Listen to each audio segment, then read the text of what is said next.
তো তারপরে কি রেজাল্ট কেমন কি হয়েছে চাচা? রেজাল্ট তো কঠিন রেজাল্ট হয়েছে, মরা গাছ তাজা হয়ে গেছে। আসসালামু আলাইকুম সম্মানিত ভিউয়ার্স, আমি এখন আছি বুড়িভূতা ইউনিয়নের। এটা কোন এলাকার আওতায় পড়ে চাচা? বারাকপুর মৌজা। তো চাচা হলো আমাদের এই এলাকাতে ধানের ভুঁয়ে কয় প্যাকেট মেরেছিলেন চাচা miracle growth? 2 packet. 2 packet miracle কতটুক জমিতে? 2 বিঘে। 2 বিঘিতে 2 প্যাকেট মেরেছিলেন অনলি। তো দেওয়ার পরে কি রেজাল্ট কেমন কি হয়েছে চাচা? রেজাল্ট তো কঠিন রেজাল্ট হয়েছে, মরা গাছ তাজা হয়ে গেছে। এবং আপনি যে বলছিলেন চাচা যে আপনি এটা দেওয়ার আগে মরা ছিল একদম নাগানো, যেটা মানুষ একটা না গায় সিম্পল সে লাগানো মতন ছিল। তারপর দেওয়ার পরে ও জানতাম না। আপনার ছেলে দিছে না? আমার ছেলে দিছে।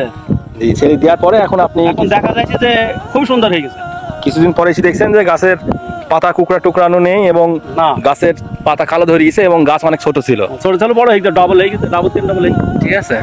তো চাচা আমাদের মিরাকেল গ্রোথ মেরিতে উপকার পেয়েছেন নাকি? আবারও মারবো। ঠিক আছে ইনশাআল্লাহ, আল্লাহর ইচ্ছা।